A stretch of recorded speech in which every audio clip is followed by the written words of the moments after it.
Okay, thank you so much, Eric, and to all of our participants for joining today for another amazing session where we are going to be looking at an area in the area of procurement and supply chain management. So my name is Anthony Mukuhi, the Academic Registrar at Humanitarian Global. Very much excited to have you on board today on a Saturday for this particular event. And maybe just for those who might be, coming for the event for the first time, it's good for you to know who we are and what we do. So this event is being brought to you by Humanitarian Global. And, this is a training institution that is based in Nairobi, Kenya. And our main focus has been to work with professionals like you from the humanitarian sector and also the development sector. So we work with a global pool of experts from different parts of the African region and also way beyond to make sure that we can always offer you solutions, help you build your capacity in various areas. So as much as today we might be focusing on the aspect of procurement and supply chain management, we also do have other areas that we do train. And these include water sanitation and hygiene. We do train on monitoring, evaluation, accountability, and learning. We do train on food security and nutrition in emergencies, human nutrition and dietetics, maternal, infant, and young child nutrition, and also disaster risk reduction and management. So those are some of the areas that we do train. And as the session is in progress, we'll be sharing with you a link where you can be looking at these programs because we do have further training in all these areas, online courses, which you can study at your self pace. And that would mean that you can always be able to undertake this kind of training despite in the midst of your busy schedule. So as we go into the session, our team will be there. So feel free to inquire. Let us know if we can even have another session after this one with you as an individual so that we can take you through these programs, and I will be grateful to do so. So thank you so much, and back to you, Eric. Thank you, Anthony, for giving us the opening remark. And this time I'd like to invite our key speaker for the day, Susan. And just before Susan begins, just a bit of information I'd like to share with you.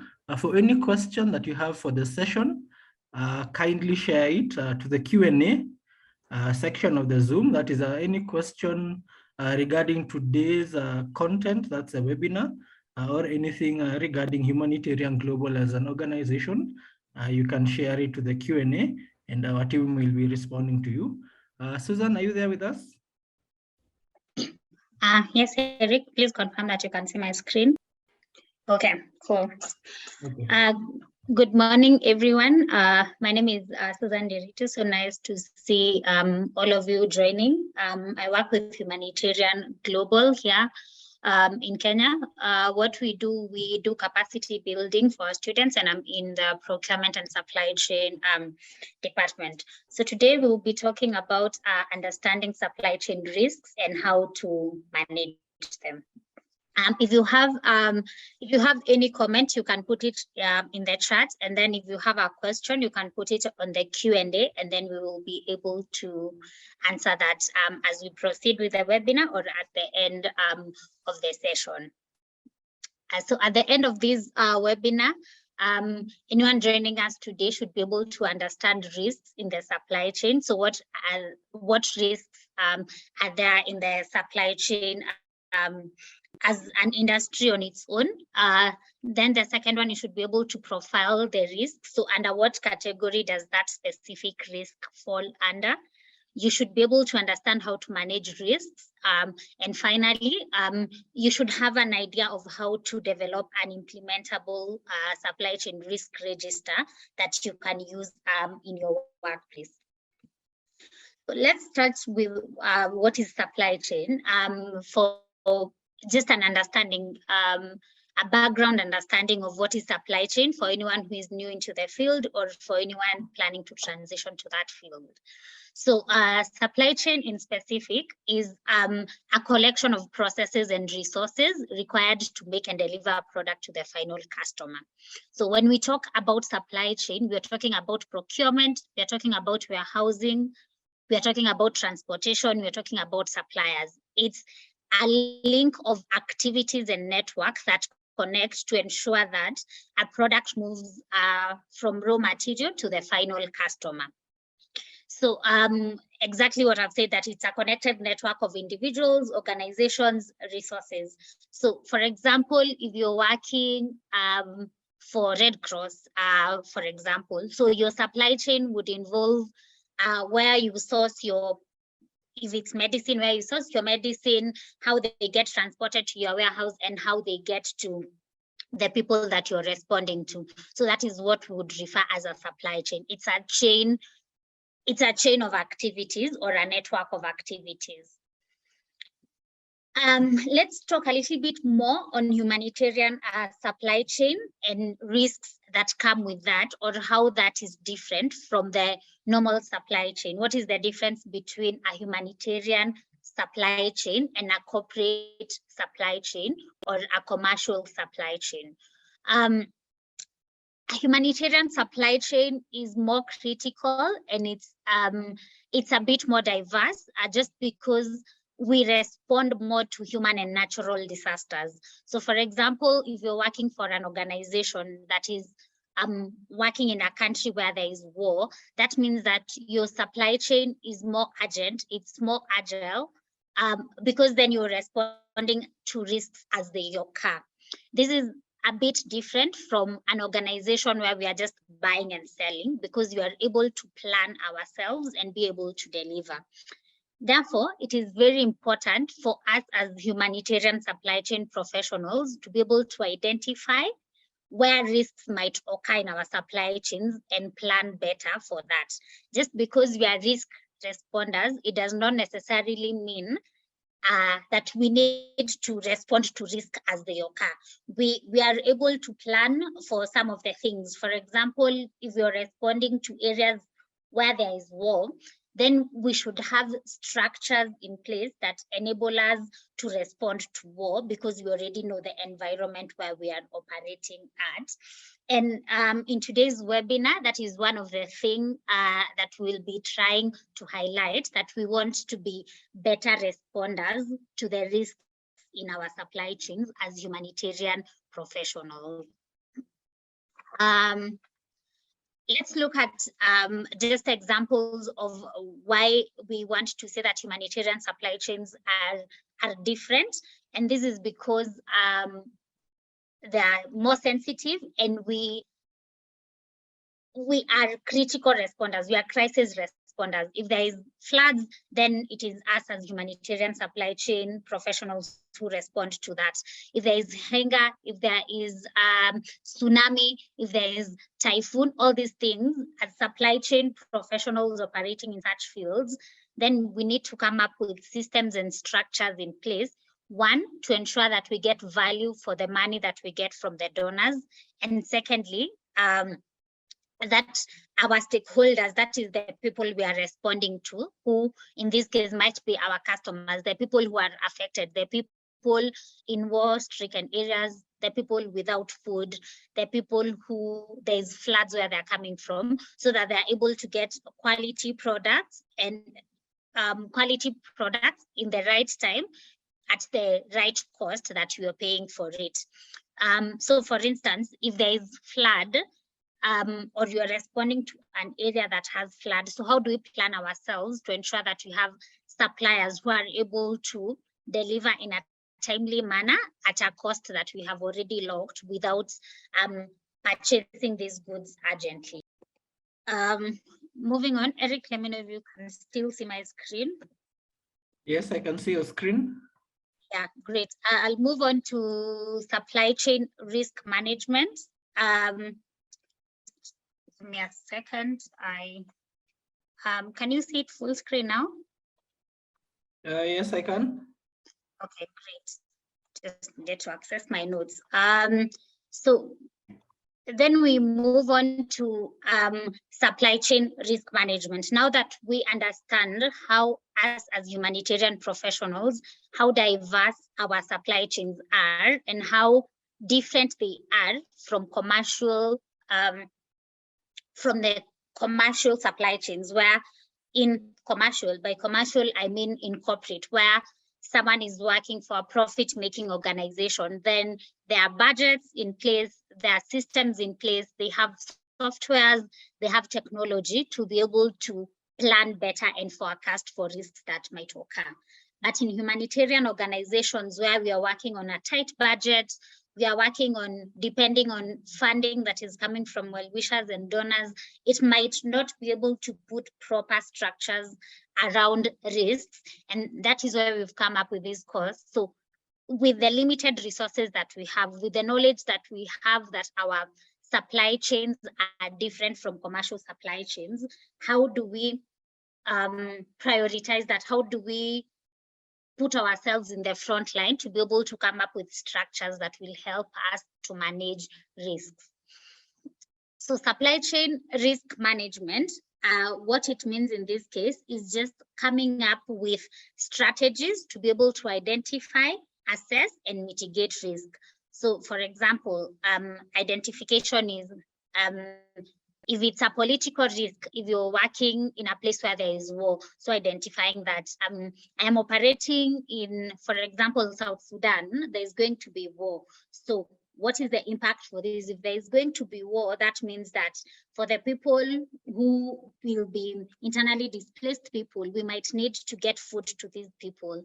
And then who are the suppliers that are going to deliver food to these people? So that is what we're talking about, identifying what the risk is, assessing what you will do, and then coming up with a solution on how to mitigate the risks in our supply chain.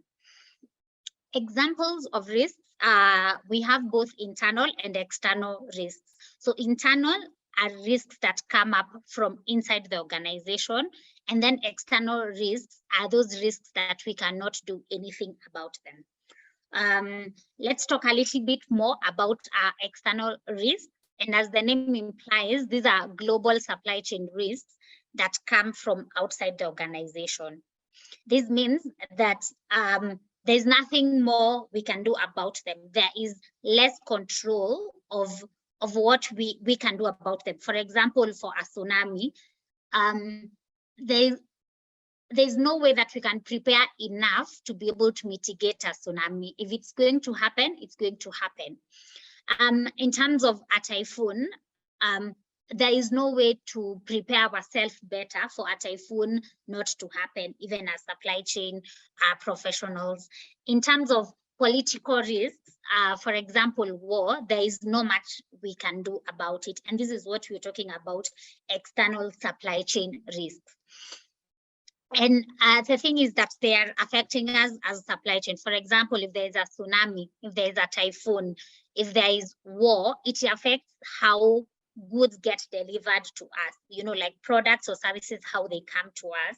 And that is why, despite the fact that these are external risks, they are outside our organizations. If I work for World Vision, it is not World Vision which is fighting, for example, it is the region where I'm operating in. But the fact that there is war around where I'm operating as a business means that goods will not be delivered to me in good time, and therefore my supply chain is affected, because we said supply chain is a network of activities. So for example, it would mean closing down a warehouse. It would mean that transportation will not happen to where I am. And as supply chain professionals, we are expected to come up with a plan of when a tsunami happens, when a typhoon happens, when there is war, how would we respond as supply chain risks? And we're going to find out ways on how to respond to that in the coming, within this webinar. I've given some more examples of external risks, and feel free to engage with us on the chat if you can think of anything in terms of external risks. So examples include natural disasters, what I talked about, flood, earthquake, there is a fire, there is disease, there is COVID-19. Those are some of the external risks that we encounter as supply chain professionals. When we go to political risks, those are also outside our organization. They're not internally in our organizations, they're happening around our environment. An example is war, terrorism, there is labor disputes, there is prices fluctuations, like currently the whole world is facing an inflation, so that also is an external thing. There's nothing we can do about it as an organization because it's happening to the whole world, but that means that it's affecting us. So our suppliers will come back and say, we were supplying this list of medicine to you at this price, but due to the current world situation, we are no longer able to do at this price. We are going to have to hike our prices. And as supply chain, we are affected by these things, despite the fact that they're happening outside our organization. The other one is competitors and markets, and this means if we are an NGO operating somewhere, maybe we do not have proper technology, other competitors have better technology, and this applies mainly to people doing commercial business, whereby if you have customers, if you are for profit, then your competitors have better technology, they have a customer payment plan, they're implementing technology in their products, therefore makes the environment for competition a bit harder. Yeah, keep them coming, keep your examples on external risks, anything that you might think that is not on this list of things that affect our supply chains that are beyond our control. And even by the fact that they are beyond our control, I want to emphasize that as supply chain professionals, we need to be capable to come up with mitigation plans around them. And by mitigation plan, I mean, we need to have a solution. We need to think about, if there is war, what do we do as supply chain professionals? A good example is, for example, you're in a country where there is like an election year. As a supply chain professional, we have an expectation of, you need to come up with a plan for what will happen in terms of transportation of your goods, what will happen in terms of your warehousing, what will happen in case this thing happens. And our hope is at the end of this webinar, you're able to think about risks that face your supply chain and what you can do about them. At least come with plans of what you can do to be able to mitigate or reduce the risks. Let's move ahead to discussing internal risks. And internal risks are more on things that we have control over. These are things that are happening as inside the organization. If I'm working for World Vision, I'm working for a food relief, I'm working for an NGO somewhere in Pakistan, and we're responding to crisis. So what are those risks inside my organization that I have control over? And we want to see, if that thing happens, what do we do as supply chain professional? The first one is available capacity, just understanding in terms of capacity. Do we have enough finances? Do we have enough money from our donors to be able to meet our needs? Do we have the right suppliers on board? Can our suppliers provide with credit terms?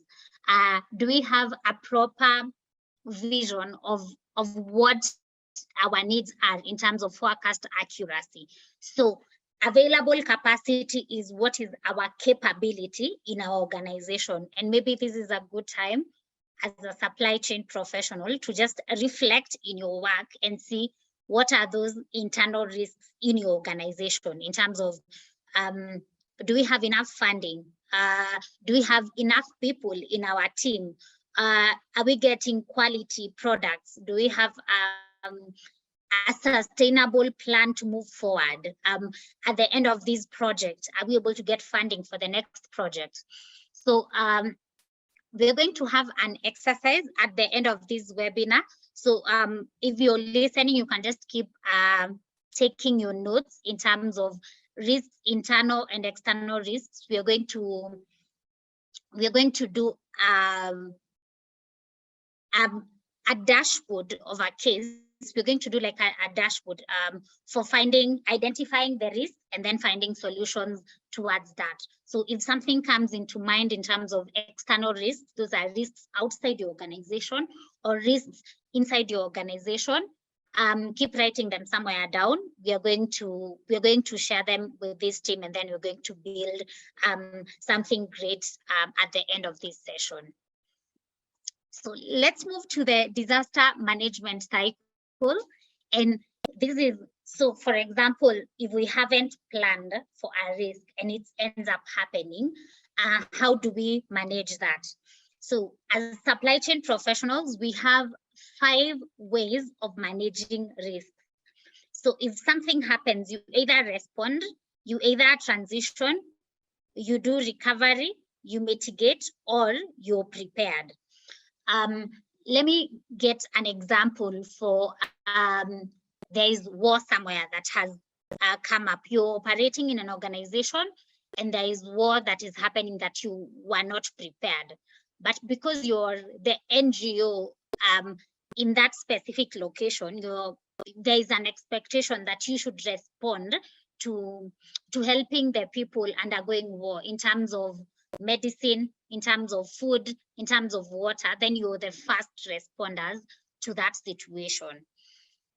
So definitely the first thing that you will do in the next couple of days is to respond, and response means occurs immediately. So it might mean evacuating the people and moving them to a safer place. But you cannot keep doing that long term. So the second phase of it is transitioning, where we aim to ensure that the change occurs without affecting the quality and care of those affected. So in terms of, so what is the sustainability plan for these people? So we can provide food to these people when you have moved them to a safer place, but that is not sustainable. It's not long term. We need to come up with how can we keep providing food as we find a long-term solution for these people. The third phase of the disaster management cycle is recovery. And this, at this stage, are the planning and execution of reconstruction of infrastructure. So because, for example, if there was war, we just moved them to a safe place, we gave them food.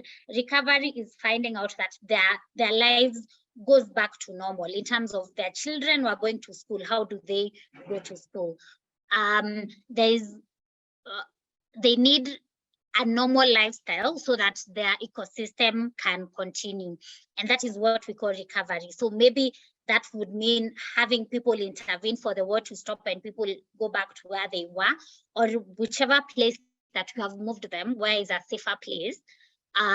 Then we are going to put up schools for their kids to continue going to schools. We are going to find ways of helping them to get back their income. If they're going to set up shops, they're going to continue with their normal source of livelihood so that they can sustain themselves, and that is recovery.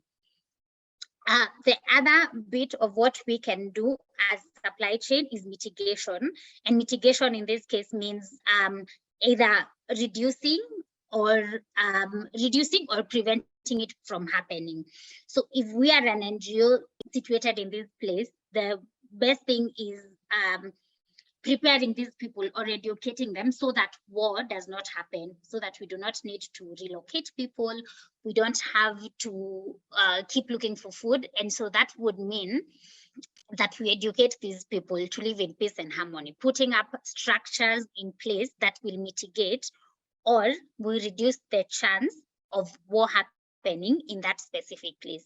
And you can think about anything in an organization, and I went for war, but these can be things as simple as even stockouts. So if we are supplying food to a different people, to a refugee camp, a risk would be that we have run out of supplies, and response would look like we need to urgently purchase from our supplier, and that is response. Recovery is so can we get into an agreement with our supplier that when we get to this threshold, then they're able to deliver some more. let's move to the prepared phase of risk management. And prepared is where we envision that all our students or anyone in this webinar, if you're a supply chain professional, then you move your organization the much you can to preparedness. And preparedness is coming up with plans and systems whereby before a disaster occurs, you had already envisioned and put up a plan in place to ensure that when it happens, then this is what I will do.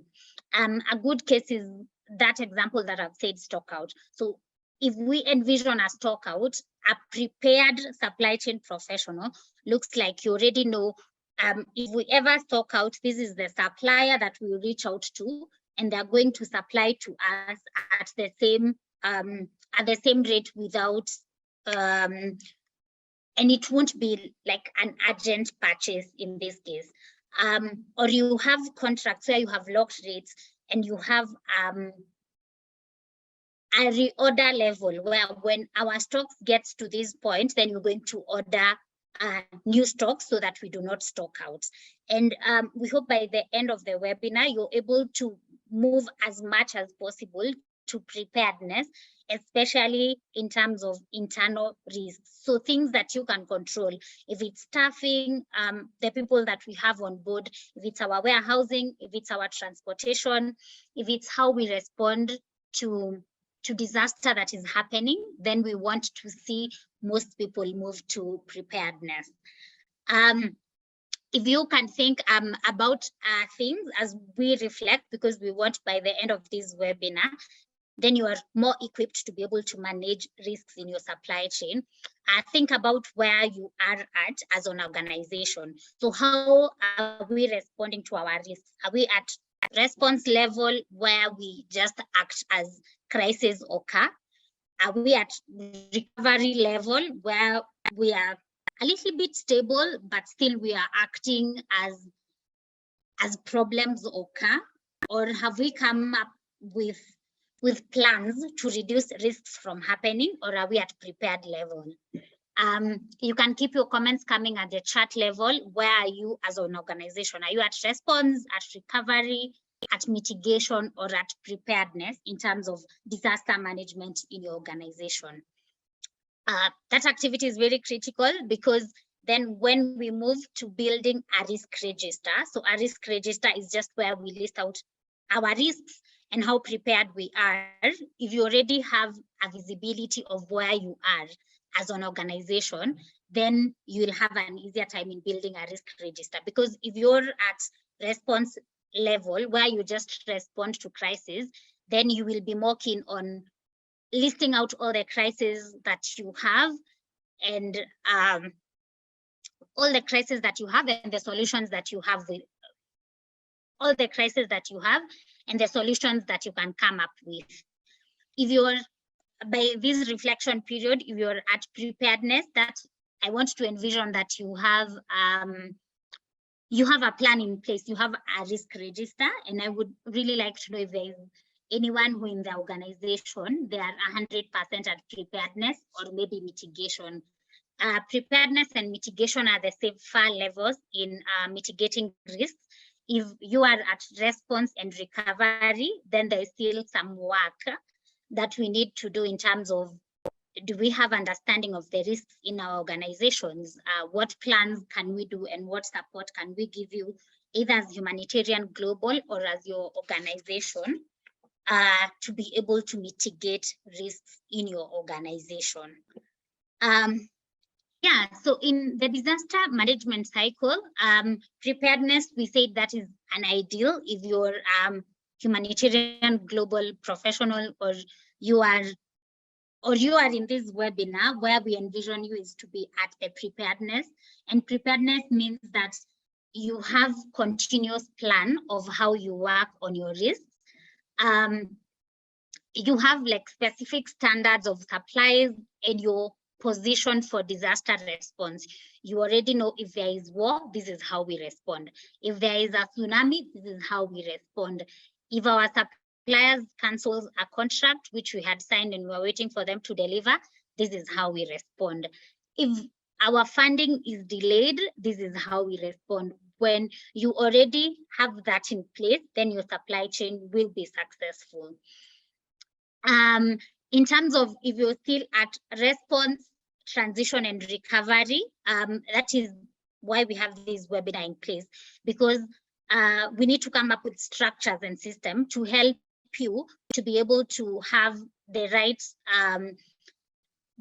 tools to respond to emergencies and risks as they happen in your organization. We envision that we move at least closer to either mitigation or preparedness in handling our risks.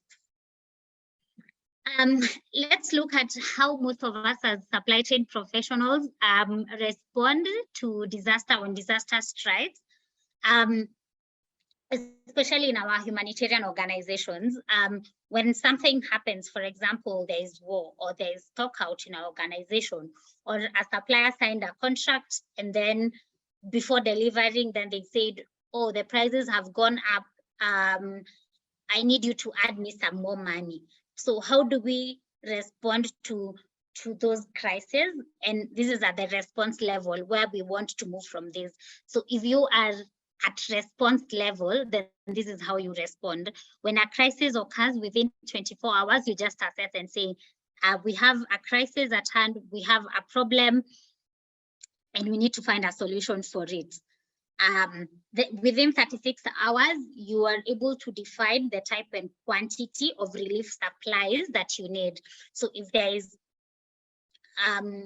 war, I've gone so much to war and floods, but if there is war, so you assess and say, this is the problem at hand. We have all these people that we need to respond as fast as we can as an NGO.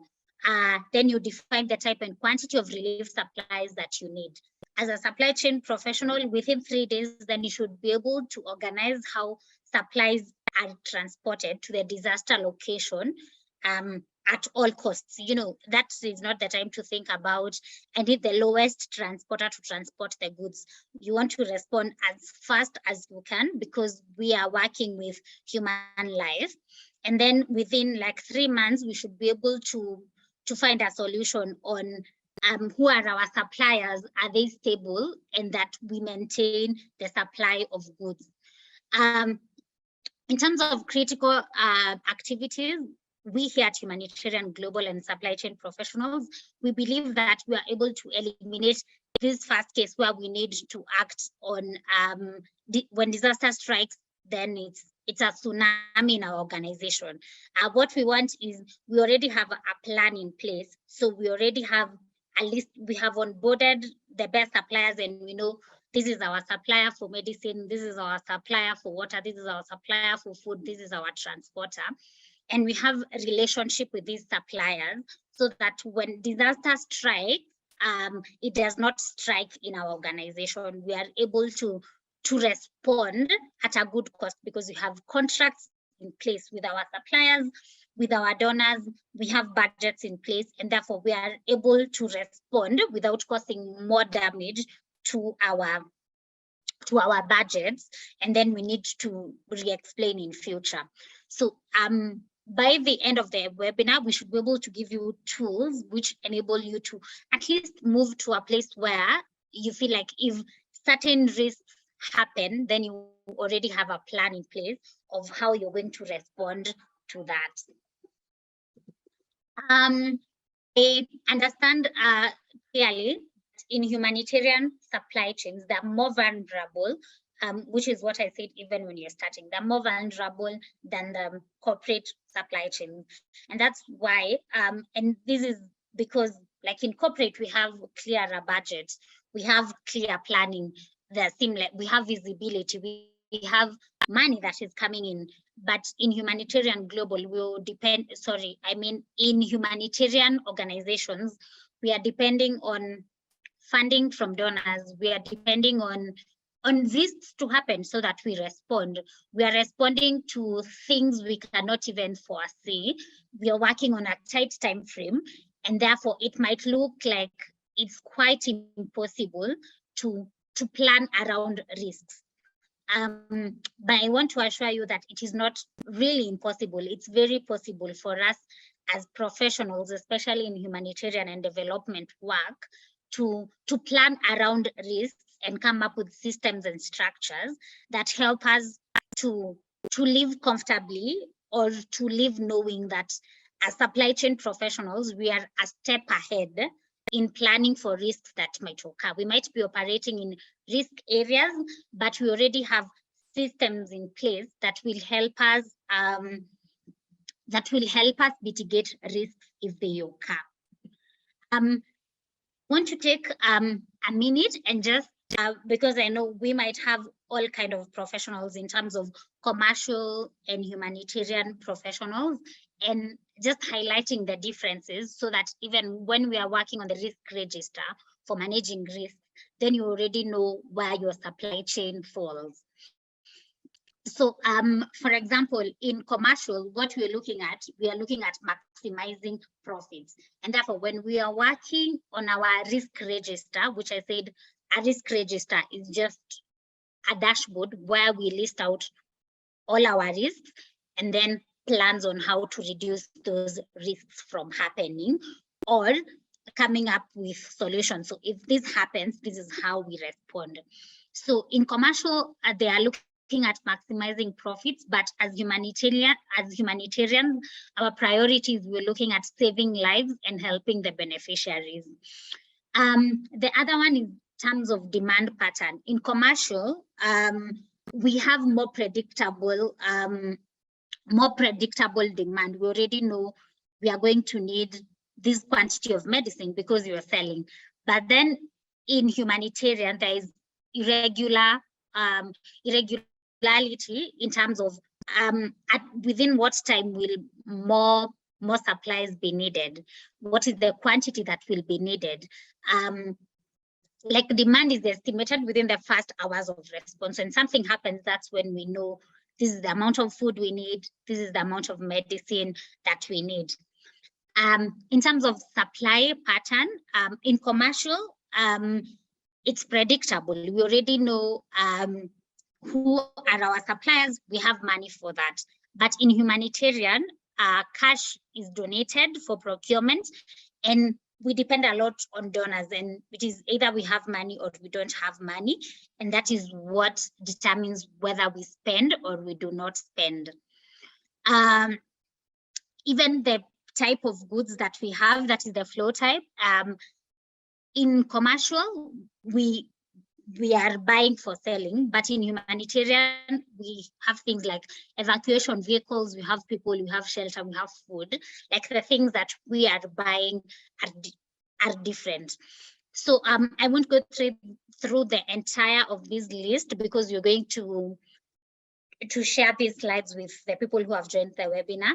But you can, when you are working on the risk register in your organization, you can go under the humanitarian supply chain, and then you're able to pick the risks that might occur depending on how humanitarian supply chains work. This specific slide is to help you understand how you think. So in terms of demand pattern, you're able to know my priorities here is to save lives and to help beneficiaries. So when you're coming with solution, then you align more to how unique the humanitarian supply chain is different from the other. You can keep engaging or thinking about the different ways that humanitarian supply chains are different from commercial supply chain, and this will be helpful towards the end of the webinar where we'll be doing the risk register. So let's move to the impact of supply chain disruptions, and this is basically, so if we have not planned for risks, or if risks happen in our organization, what is the impact for that? And we're saying that there's a severe financial effect across the network if unforeseen or unplanned event occurs. So if it's something we had not planned and it happened, and it happens, then there is a financial effect in our organization. There's a research that was done that said that a supply chain that encountered disruptions, and this is what I said, like stockout is a disruption, lack of funding is a disruption, environmental, political, war happening around us is a disruption. So any slight disruption that happens in our supply chain, because as I said that supply chain is not inside the organization, it is inside and outside the organization. You're a supply chain professional. For example, you're in Southern Sudan as a procurement manager. So your supply chain, you are a supply chain professional, but your supply chain does not end up in the organization that you are working in. You're working with suppliers. The suppliers are working with people who are supplying to them. You have a transportation that is occurring in between. You have warehousing that is happening. You have the end customers, the people that you're procuring for. And that means that that is your entire supply chain. And that is what makes this professional diverse, because it's not only inside, like if you're an accountant in an organization, you only care about what is inside the organization. And maybe you might care a little bit about the Forex exchange, how much the dollar is at. But for supply chain, you cannot only think about the things inside the organization, because the external factors affect you most, and you're depending on a network of activities that make your supply chain complete.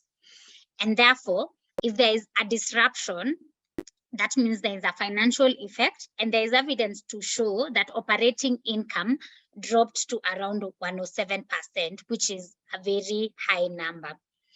Therefore, it is very important to ensure that there is mitigation plan or a plan around business continuity that lie in the wider supply chain. So like, because our business is inside our organization, if I am working for World Vision, if I'm working for an organization in Pakistan, there are so many things about the person I'm buying from, how I'm transporting the goods, and the people I'm supplying to. And therefore, I need to plan my risk register, factoring in all these aspects that affect my operations.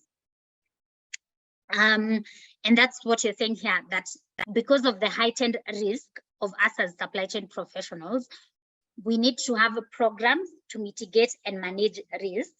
And this is not only inside our organization, and I want to emphasize that when we are doing a risk register, we need to think a lot about even things outside our organization. So the people supplying to us and the people that we are supplying to. So let's move to the supply chain risk profiling. We've talked about internal and external risks. We've said that we cannot only think about things happening in our organization. So let's talk about examples of risks, actual risks. So when I talk about risks, which I know that I've talked about, let's give names to the risks. Let's get more specific and say, what is a risk that might happen in my organization? So the purpose of risk profiling, and that is what you're going to do, naming, giving a name to a risk. The purpose of this is to be able to establish where the greatest vulnerability lie and what is the probability of a disruption. So there is a formula for that, which is probability of the risk happening and the impact for that. A better example is, for example, we are operating in a place where war is likely to happen. Like that, we stay 2 weeks and then there's an eruption of war happening wherever we are operating. So as an organization, the probability of risk happening, we need to give a number to that and say, because we are operating in Ukraine, for example, then war is going to be happening every day. And therefore, the probability of risk happening at the moment is a 5, for example. What is the impact of that in our supply chain? The impact for that in our supply chain is when there is war, there is no supplier who is going to come here. When there is war, the prices of our goods will go higher. So we need to look for enough funding. When there is war, so that means that the impact is very high. So the probability and impact, so if it's a 5 and a 5, for example, that means that is a 25. And in our priorities as supply chain professionals, that means that anything with the high score is our priority. That is what we should be focusing on. So that is given a priority for, so how do we come up with a plan to ensure that we are safe when war is happening here? An example of a low-level supply chain risk is, for example, a tsunami. What is the probability of a tsunami happening? If you've lived there for 100 years and a tsunami has not happened, that would mean that the probability of that risk happening is very low. And maybe we're going to give it a 1 as a score. So here in the probability of risk happening, we're going to give it a 1. But what is the impact? If a tsunami happened, it would mean that maybe buildings would go down. It might have a high impact, and maybe we're going to give it a 3.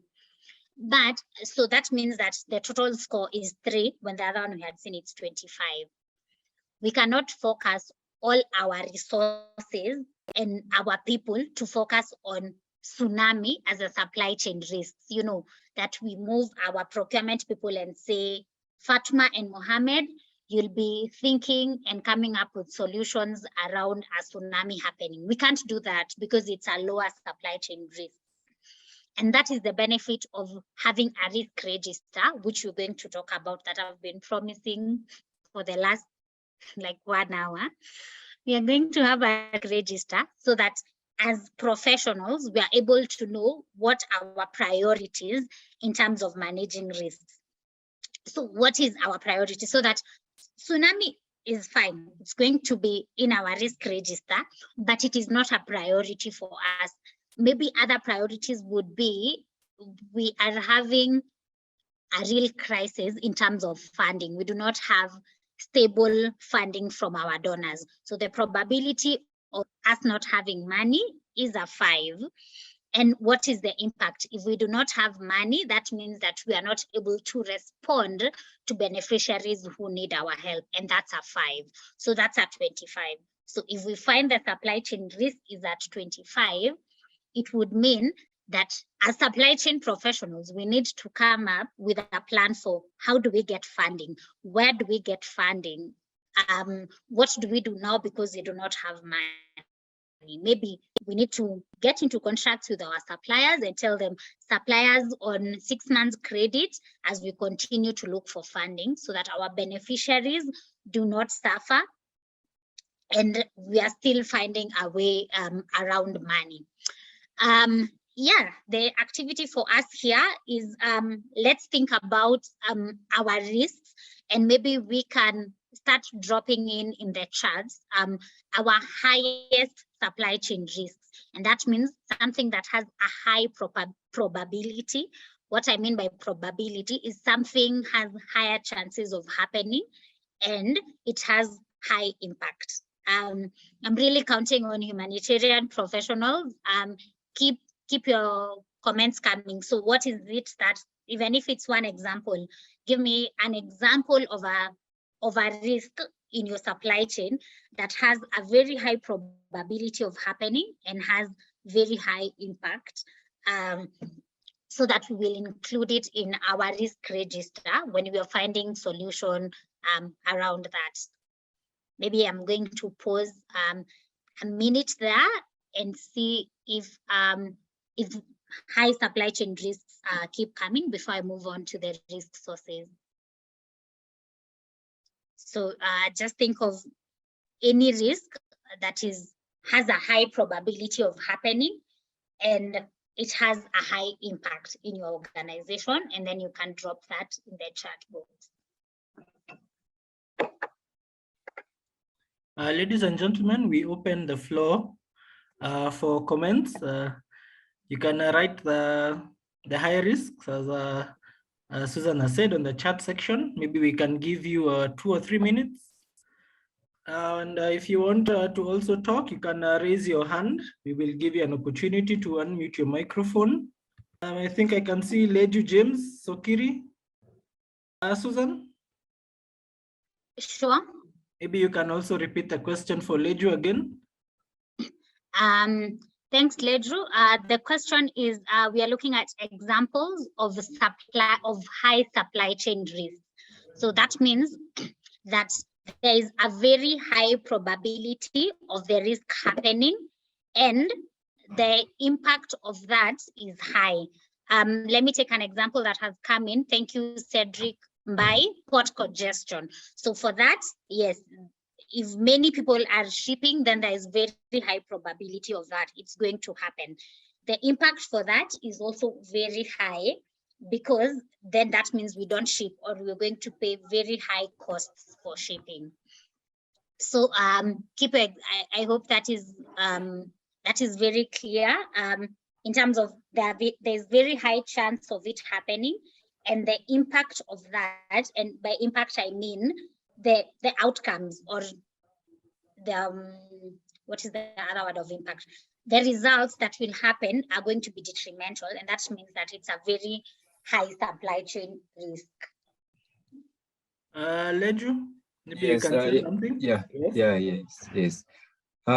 We have an organization.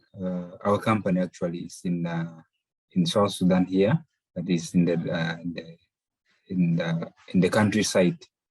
So where basically we have our main office, which is in the capital Juba, and we are transporting our items mainly to our company. But what we usually encounter every season is flooding. So flooding has a very huge impact on us taking our items from the capital to our company. So this is where we usually calculate our risk on when to take the items, basically. So I think my answer is flooding. Thank you. That's a really great example. Yeah, that's a high supply chain risk. Thank you for that, James. I think I can maybe see also a few Blixen maybe on the chat section before I go to Mark. I think I can see a few people who are also giving their answers. I don't know if you can see them on the chat. Yes, I can see them. Maybe I can read them for people who can see the chat box. There's political instability. Yes, if you're operating in a place where there's continuous political instability, that's a high risk. There is a high probability risk is material shortage risk due to worldwide crisis. Thank you, Shiful. That's a great one, especially now in the COVID-19. We are all facing material shortage due to the worldwide crisis. There's another one from Mark saying, imagine staff working in remote areas while having one mobility vehicle and it breaks down. That's a great example. That's a high supply chain risk and needs to go to our risk register. There is a pandemic breakout also from Cedric Mbai. That's a great example, and we need to put it in our risk register as a high supply chain risk. Thank you. I think Mark Namong, you may unmute your microphone. This opportunity to me. It's a pleasure to be in this meeting and learn more about supply chain.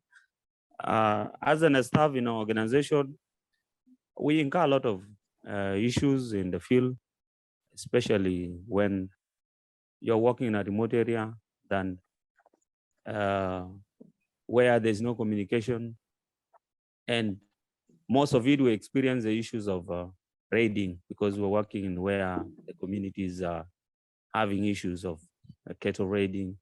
Then we always get it as risk in terms of conflicts within the communities you are serving.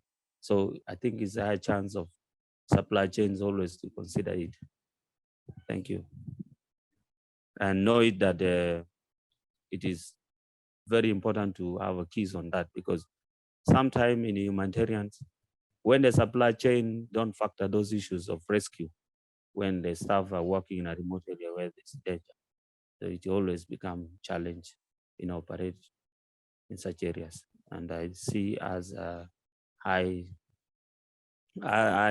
chance, supply chain risk in such environment, especially like in South Sudan, some areas where we are operating. Thank you. Thank you. That's such a great example. And yes, definitely. Sometimes we forget to put it as a high supply chain risk And I agree with you, it should be in our risk register as very high supply chain risk, and we should come up with plans on how do we support our people in terms of rescue in that. Yes, thank you. That will definitely go to the risk register. For that, Mark, I can see, I think I can take another hand up. Kosaba Anthony, Mark Sam. Yes, thank you so much, Susan and Anthony. I think the webinar it's so good. It's very important. I'm presently contributing from Sierra Leone. Of course, when we look at the supply chain risk management, one of the things that is highly risk is around the culture of the people. If the organization actually, let's say for the humanitarian organization, go in and provide, let's say, food stuff, and then actually the food stuff you bought for the relief, it's actually against the culture of the people to consume it. It is actually going to affect the supply chain, because those goods has to be put aside and other funds needs to be raised to make sure you get the necessary stuff you needed also to provide for as a humanitarian support to the people. So the supply chain manager working or the supply chain department should be able to ensure that they actually know what also is needed of the people. What does the people actually need? Does it want this? Do not want this one? This actually has to be considered before procurements are made. So for me, I look at the culture of the people. Thank you so much. That's a really great example. I like that one. And as supply chain professionals, we need definitely to consider the culture of the people and put it in our risk register and ensure that we have plans around it. So maybe education, so that whoever is onboarded in our organization gets trained and told, for example, we cannot buy pork for this specific group of people, and then the manager knows that and people know that, so that we don't end up buying, for example, pork for a specific group of people that it's against their culture. Thank you for contributing. That's great. Thank you for that, Anthony. I can take another 2 hands up. I can see Samuela Young. Samuela Young, you may unmute your microphone. Samuela, are you there with us? Okay, as we wait for Samuela, I can see Alie Tambie. Okay, as we wait for Alie, Samuela, are you there with us? Okay, as we wait for Samuela, I can see a comment on the chat section, Susan, from Shiful again. Yeah, thank you, Shiful, for this. I think this is really great. You've said in Bangladesh is a disaster-prone area.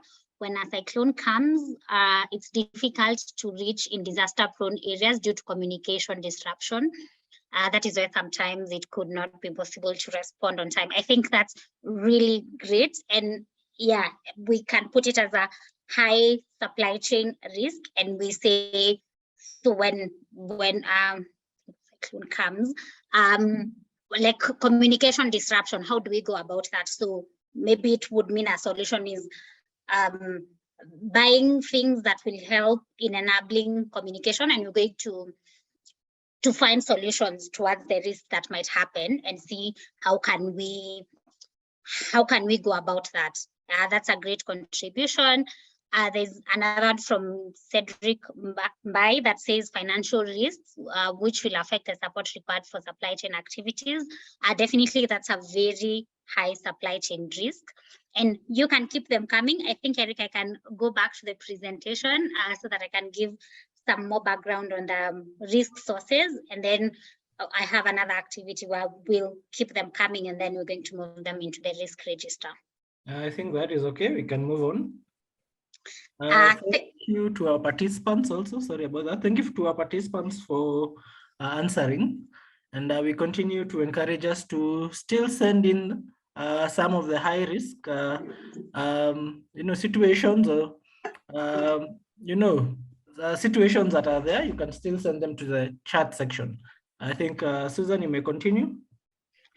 Thank you so much, Eric. And thank you so much for sharing exactly what you're experiencing so that we have visibility and as a wider team and we get to learn from each other on the high risks in our supply chain and we're better prepared. I'm going to give our own examples of risk sources, and you've already done a great job in helping me with doing that. And I'll start with supply risk as one of our high supply chain risk. And what we talk about supply risk is just understanding how vulnerable is our business to disruption in supply.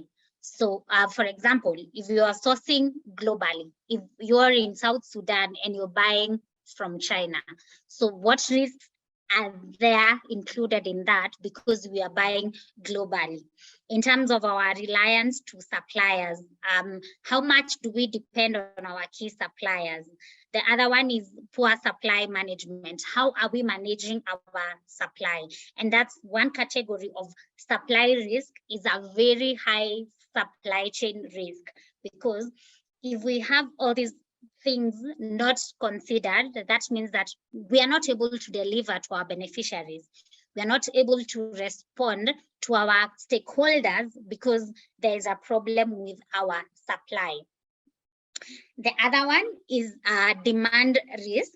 And in demand risk, we are trying to understand how volatile is our demand.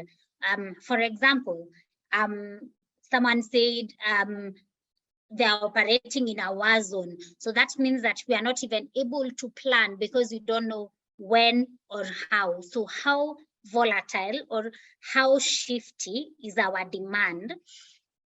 There's a very great concept that we all should know as supply chain professionals, and it's called the Bullwhip Effect.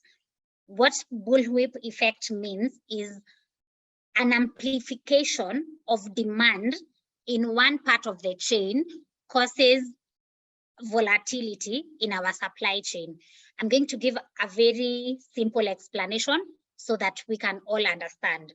A great example is, I'm going to give a simple example and then you can understand what Bullwhip Effect is in terms of your organization. For example, I am running a small shop in South Sudan, and in this small shop, I'm selling tissue, for example. I'm selling tissue in this small shop. Then I place an order, so I sell 10 tissues a day, but one day there is one customer who has an event in their home and they come and buy 20 tissues. They buy 20 tissues. And because of that, I assume that their demand has changed. Maybe they had an event for a week. So they buy today 20, tomorrow 20, and the other day 20. So, but then I used to sell 10. So I make an assumption that my demand has changed, the demand for tissue, because I used to sell 10 tissues, but now I'm selling 20 tissues. I assume that the demand has changed. So I tell my supplier who brings me tissue, my demand has changed. Instead of bringing me 10 tissues, bring me 30 tissues, but I needed 20. Bring me 30 tissues. Then this supplier who brings me tells the other person, oh, instead of bringing me 30, bring me 50. Then the manufacturer assumes, oh, there is a high demand, therefore they're going to manufacture 100 tissues in the organization. So that is what we call the Bullwhip Effect, because I had a demand of 10 tissues that happened because of a specific scenario. Then I told my wholesaler, bring me 20. Then he told the distributor, bring me 30. Then the distributor told the manufacturer, bring me 100. So then the manufacturer is going to manufacture 100 tissues. Well, in real sense, we only needed 10 more tissues in my shop. So that is what we call the Bullwhip Effect. And it really happens a lot in our organization, where we've forecasted the number of people will be 10 who will come to pick food, but then in a specific day they come 20 or 30. Then we tell our supplier, actually, instead of bringing me 10 packets of flour, bring me 20. Then whoever is supplying them, they ask for 30, they ask for 50. And there's a great risk in the bullwhip effect, because then we'll have overstocking. We're going to have obsolescence where some things might go bad in terms of where things are going to go bad. And as supply chain professional, in terms of demand risk and bullwhip effect, we need to be more keen, like trying to understand for why has the demand gone high, how can we do so that we are not transmitting the bullwhip effect. I hope the concept is very clear in terms of one, demand in this area causes volatility in production throughout the whole chain. And the effect of bullwhip is major, because if we were using a van for delivery, and then there's a bullwhip effect where the supplier understands we asked for only 100 more bags, but then they decide, we're going to bring 200 more bags. That means then the mode of transport will change. We might need to take a higher warehouse, and in an organization level, the bullwhip effect can be detrimental, because sometimes it means even asking for more money from donors. It might mean going back to revising the budget, but then it was a bullwhip effect. It was just volatility in demand caused amplification, or there was like a miscommunication, for lack of a better word, throughout the chain, and people kept up adding into their needs. So that's a risk source in terms of demand risk, and bullwhip effect is one of the main ones. Moving on to other risk sources, you can respond in the chat as we continue on in terms of bullwhip effect, if you're experiencing it in your organization, or giving an example about the bullwhip effect as a demand risk. You can give examples in the humanitarian space. Where are we more prone to experience the bullwhip effect, where the demand in our beneficiaries causes us to ask more from the people in the chain, from our suppliers, from our donors, when it's just a volatility in demand. The other one is process risk, and in this process risk is how resilient are our processes. So this is a very internal risk in terms of our people.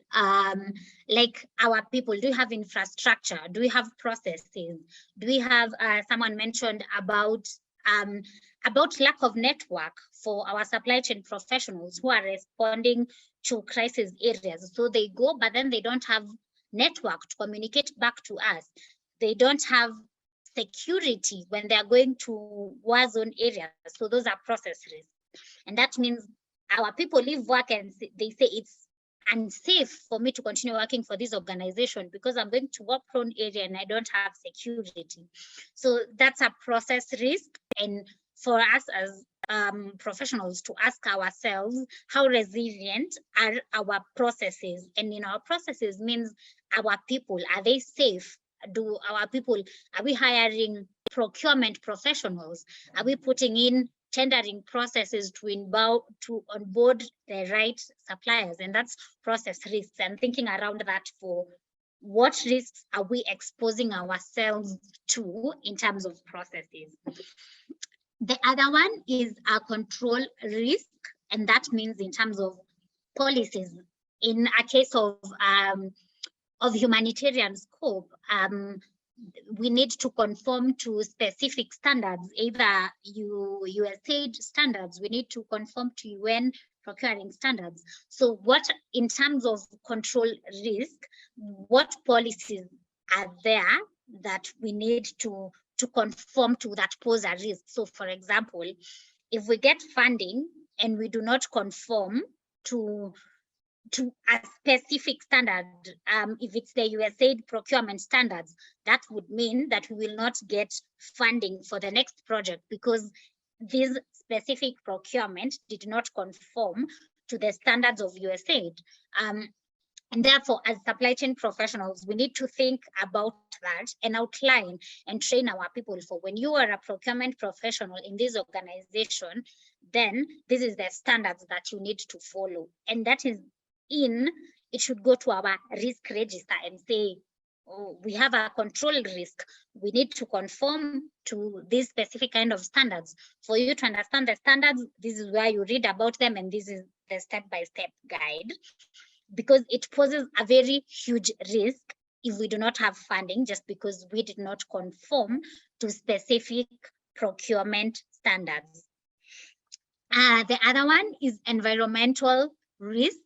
And this is where what we said, natural disasters, acts of God, tsunami, typhoon, floods, things that we can't control, but we need to foresee that and say, how vulnerable are our supply chain just because of environment risks? If you're operating in South Sudan, for example, someone else said in Bangladesh, wherever you are operating, if the environment around you is a high risk, there is war that is happening there, those are risks. So how do we go about them? It's very important. You can, because you're going to share this presentation, you can categorize your risk under these 5 profiles, and you can add some more, but all the other factors come down to these 5. So for example, there was an example that said financial. Financial is a risk that can come under supply risk. If we don't have money, we are not able to supply to our beneficiaries. There's someone who said culture as a risk. So in terms of culture, that comes under environmental risk. Where we are operating, there's a strict culture, there's a specific culture that our people need to understand to be able to respond. Someone else said supplier instability. Supplier instability comes under supply risk. So if our suppliers are not conforming, if they have long lead times, if they do not have financial capability, that's a supply risk. Someone said about donor fatigue. Donor fatigue can come under process risk. In terms of our donors are just like, we support one project, we move, we need to look for other donors. That's a process risk, because then we need to keep fundraising to be able to keep our business going. Someone said social political. Social political comes under environmental risk. So those are just examples, and I want us to understand why it's very critical for us as supply chain professionals to be able to profile risks, put them under a category and say, let's focus on supply risk. So if you are a manager and you want to proceed and make a risk register, this is a good point to start. When you go to your team, let's say, what are our supply risks? Put them. What are our demand risks? Put all of them. Process risks, all of them. So that I had this activity that, in the benefit of time, so that because we've already done the first bit of it, I want this to be takeaway, where you can go and think about it. So when you go back to your organization, think about all the risks that we talked about, all the amazing risks that we sent in the chat. Think about them and then document all of them. If it's demand risk, I've given examples for that. If it's supply risk, there's unreliable suppliers that might be outsourcing, anything. Profile, so this is what we call risk profiling. Put every risk in the correct profile, and then we move ahead to how to find solutions for that, for those risks. Just a reminder that here at Humanitarian Global, we offer managing risks as a course, and one of the things that we have done with our students is that we have given a tool. We've given a practical tool for students to take home and be able to, you can outline all the risks. We've given an example of risks, we've given how to mitigate them, and we have given the score for that. So if you would want to dive deeper into managing risks in your organization, you can contact us on our website at www.humanitarianglobal, or the phone numbers that we issued, or however you are able to join this webinar. You can contact us and join our courses, and we give practical tools for you to manage risks. Like when we talk about a dashboard. When we talk about a risk register, we give you a template and say you can use this in your organization to come up with solutions. So you can look at our website and join one of our courses to get actual workplace resources to be able to find solutions to risks in your organizations. I'm going to move on to supply chain risk resilience, and this is exactly what I talked about, what we do here at Humanitarian Global, that we equip you with tools and system for you to move forward. So when we tell you about risk, it's not just understand your risk. We don't want to leave the conversation there. We want you to understand your risks, but also develop a risk register to be able to cover the risks and come up with solutions for the risks. So supply chain resilience in itself is the ability of a system to return to its original desired state after being disturbed. For example, after donor fatigue, our donors have withdrawn their funding. So how are we able to get back our supply chain into its original or official desired state by the fact that we didn't have money? Even the best managed supply chains are hit unexpected turbulence or are affected by events that are impossible to forecast. You can have a dashboard, you can have a risk register, and still risks will come. And therefore, as supply chain professionals, we need to be proactive to be able to regain resilience, to be able to bounce back and say, oh, there were floods that we hadn't planned for. This is how we responded to the floods, but then we want to get to a place where we are more prepared when a flood occurs. We already have a plan in place. And one way of regaining resilience, which I've said, resilience is ability to bounce back to the desired state after a risk has happened. So how do we get back and say we are still going to supply to our refugees? We are still going to have suppliers who are responding to war. We're going to be able to respond to floods. We can only do that if we have greater visibility of upstream and downstream risk profiles. You remember I talked about supply chain is not inside the organization. When we talk about supply chain, it's huge. It's our suppliers, it's our beneficiaries, it's our donors, it's our government, it's everyone is involved in our supply chain. And if we have an eye on all these things, on the upstream and downstream, and we have a risk profiles, then we are able to come up with solutions around it. We are able to find a solution on how do we manage that specific risk.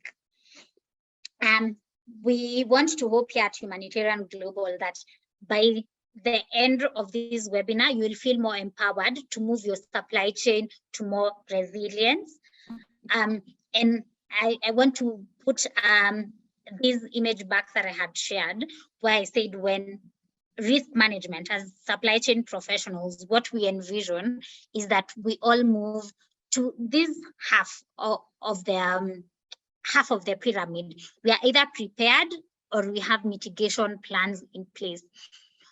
There's a very high cost implication if you're always responding at response and recovery. There is cost implication, there's fatigue that come with it, there's questions that come with, we cannot just be responding to risks as they occur.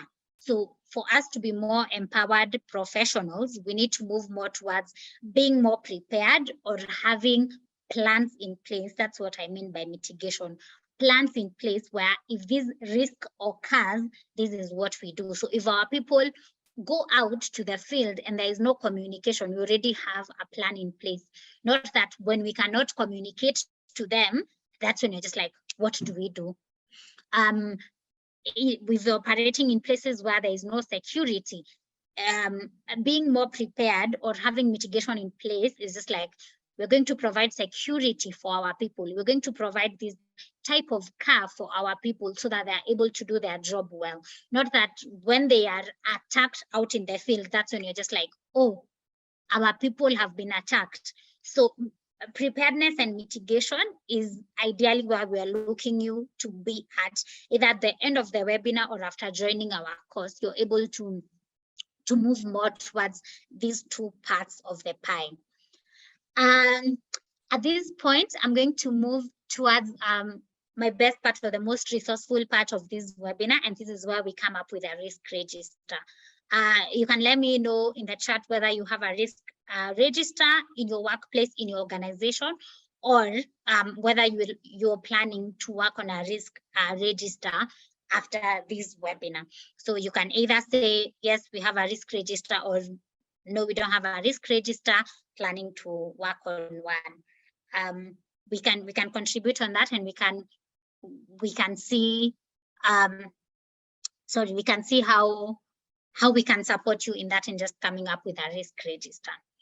So a risk register in itself, so for people who do not understand what a risk register is just a dashboard that helps you as an organization or as a person to be able to understand the risks that have a chance of happening, the risks that we talked about somewhere in the middle of the session. So what risks are about to happen? Then it has categories. So what we said, the profiling, is it a demand? Is it a supply? Is it an environment risk? Is it a process? Is it a control risk? So where the risk lies, then you describe the risk. If it's an environment, so the risk description is we're operating in a place where there is high chance of floods happening, and therefore flood is a very high risk. Possible impact. What is the impact of the risk happening? Then what is the impact? If this risk happening, what is its impact? How will it affect our operations or our people? Then you have the likelihood score, and the likelihood score is how often is it about to happen. So likelihood score, that is how often is it about to happen, and the impact gives you the risk score. I am here at number 7, gives you the risk score. So we said we're operating in a place where it rains every day, and therefore floods is a high risk. So likelihood, we give it, let's say our maximum value is a 5. What is the impact of this? If floods happens, then that means houses will be distracted. We need to find a way to airlift food, and the impact for that is high. So let's assume we give it a 5. That gives us the risk score. Then we have a place where we say who is the owner. So the owner in specific is someone in your team who owns the risk. So you know that if flood happens, Mohammed is the one responsible to initiate the strategy to ensure that as an organization, we are safe. So who is the owner? And then we have a strategy for when that risk happens, the owner implements the strategy like this. And then we have the solution, that is what we are going to do. We have priority. So is it a priority? That's what I said previously, that tsunami might not be a priority for you because in the last 300 years, it has not happened. And therefore, you cannot prioritize strategy for tsunami. The more you need to prioritize how to get funding for your operations. Then you need to have the status of how that's going on and the action. I'm going to move to a live template of a risk register, and then we're going to use an example of a real risk register, and then you can move ahead and make your own risk register in your workplace. So this is an example of a risk register that we have developed for this webinar. This is a risk register that we have developed, that is a template. If you're part of our students, then you already have access to this, that you can just customize it. You can customize it to fit into your organization. And in the first tab, we just talk about risk levels. And here we discuss about likelihood and the impact.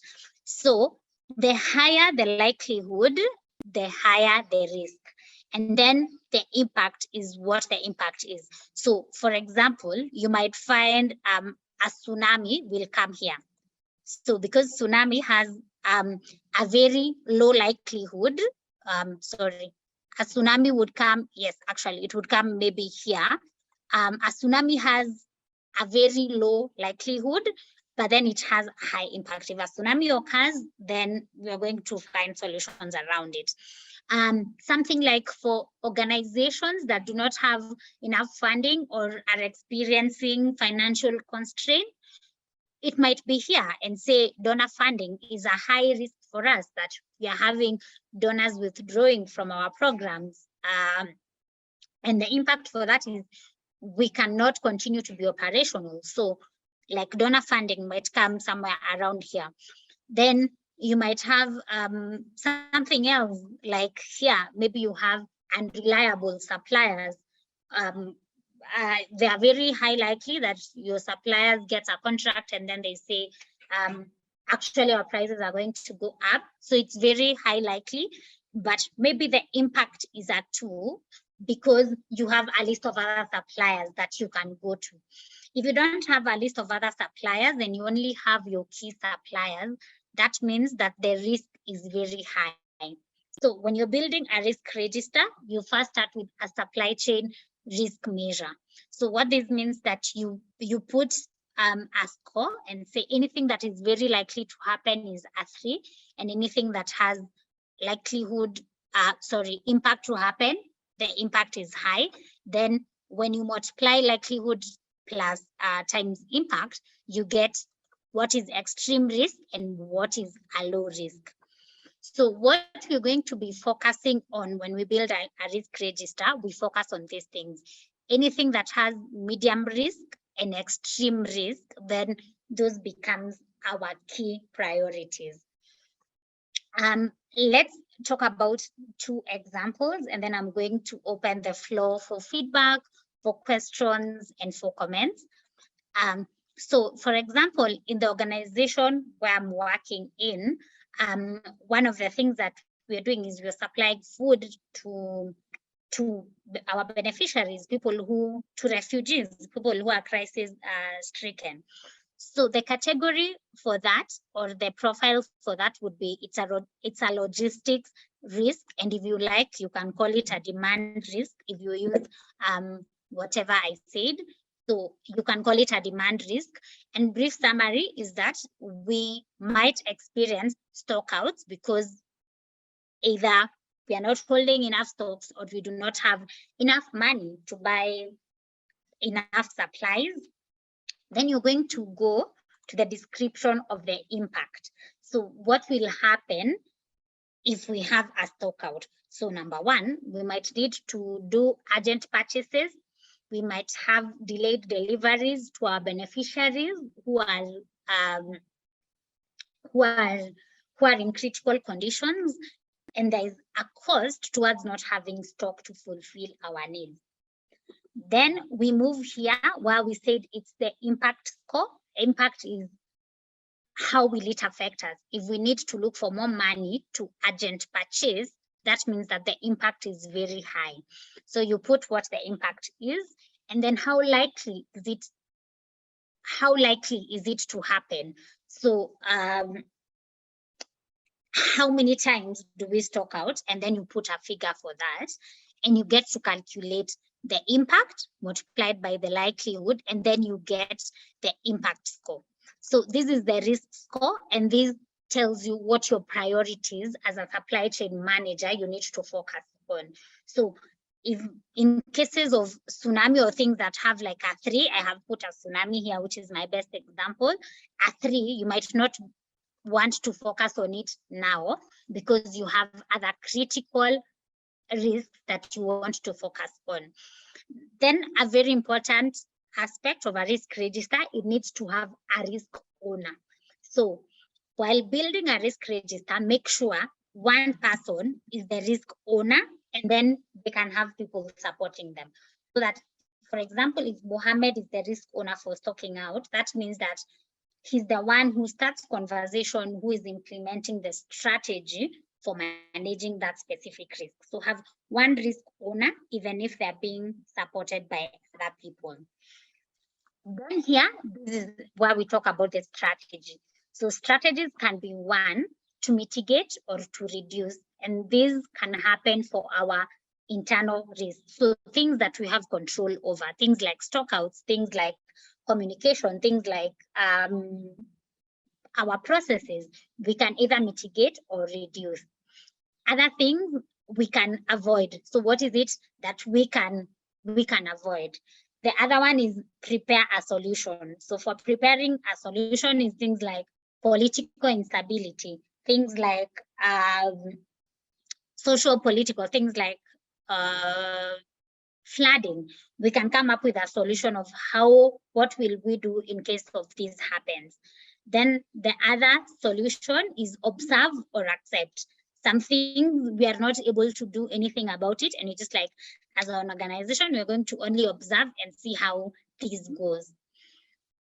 After that, you do a detailed description of the mitigation of the solution. So how are we going to mitigate that? So if we said we're going to mitigate, so how are we going to do it? Maybe we need to do greater forecasting.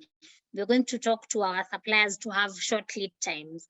We are going to maintain inventory in our organization. So you need to do a proper description of the solution of how you're going to do it.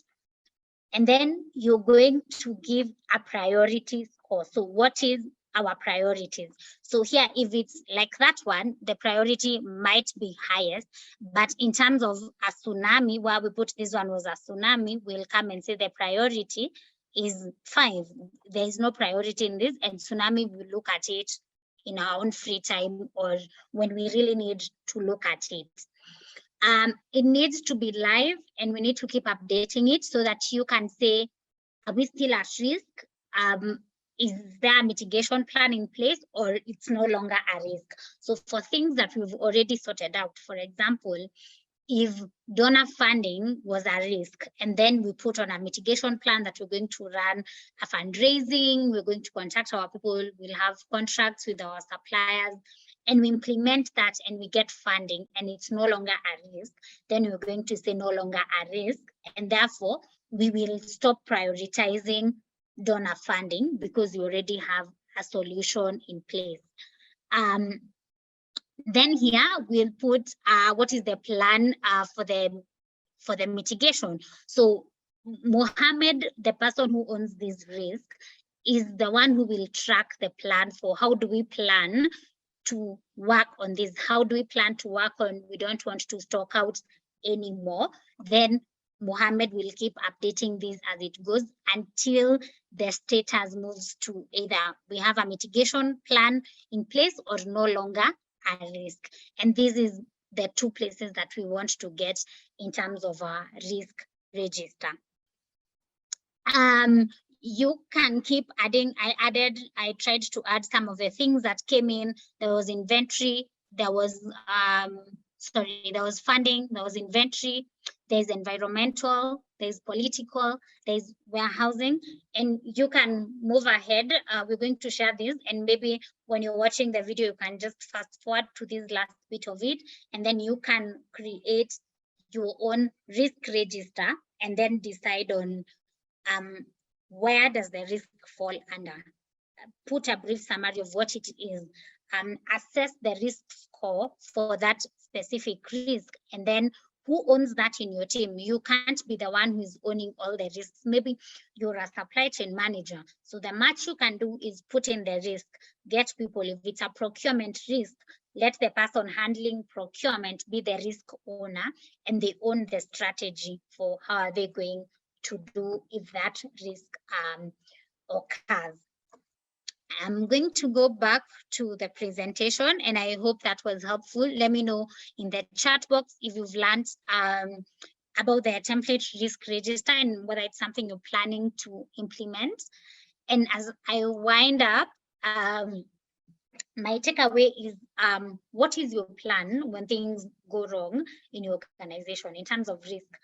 What plans do you have as an organization, as a manager, as a professional? Because we might not be in a place to come up with mitigation plan for the entire organization. You know, like funding sounds like a thing for the whole organization, but it's simple things like our procurement processes, our suppliers that we are engaging, our disposal process. For example, project has come to an end. We have a lot of things as supply chain professionals that we need to dispose. What are the risks that are involved in that? What is our mitigation plan? How are we going to go about it?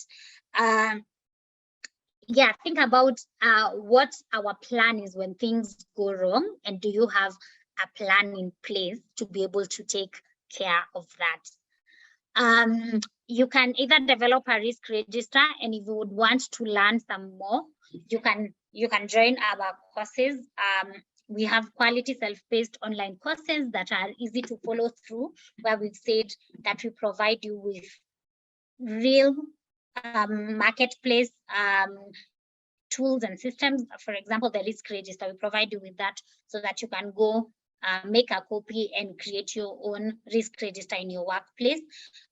We have 3 levels. We have the certificate level, which is the beginner, that takes 3 months and it is self-paced. We have a diploma level, which is 6 months. And we have the postgraduate diploma that takes 12 months. All these courses are self-paced, and we are here to support you. You can learn at the comfort of wherever you are in the field, in the organization. We are here to respond to answers or anything. And we provide you with resources to enable you to thrive in the workplace. And at the end of each of our levels, either certificate, diploma, or a postgraduate diploma, you get a certificate, you get an accredited certificate to go with you.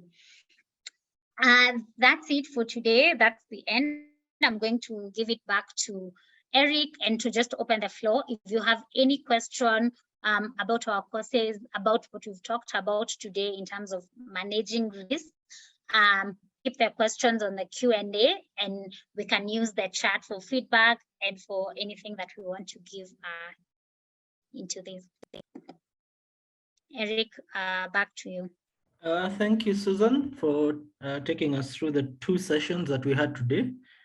We really do appreciate. I think for me, it's just to encourage our participants to send in the questions to the Q&A, where we are going to be answering them. I think I can see, I think this is a comment, Susan, on the Q&A. I think it was one of the high risk. Great anonymous attendee. As a staff in NPA South Sudan in EES, we are migrating, especially in agricultural practices. Yeah, I think that's a risk. Anonymous attendee, you can assist us in understanding more the risk. I think it's an interesting one to understand. For that, I think we can still allow them to send in a few more questions. I can also maybe look, do we have any hands that are raised up? Just to encourage our participants. I think if you would like to ask Susan, who is a speaker for the day, a question, you can have your hand up. We can unmute your microphone, just give you an opportunity to talk. I can see Kosaba Anthony again. For the questions, I can see a few hands up. Kosaba Anthony, you may unmute your microphone. Yes, sir, you can, Susan. Thank you so much for the wonderful facilitation of the risk management. It's so much a learning opportunity. I've been able to learn a lot, and I know that the institution is a great institution. And the question I have is it the institution just an online training institution, or you do have a physical structure accredited by the Kenyan Ministry of Education, or it's just an online training platform institution?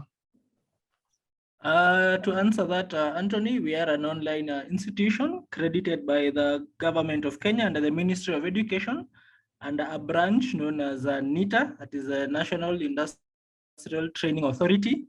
That is the organization under the ministry that has given us the permission to conduct trainings.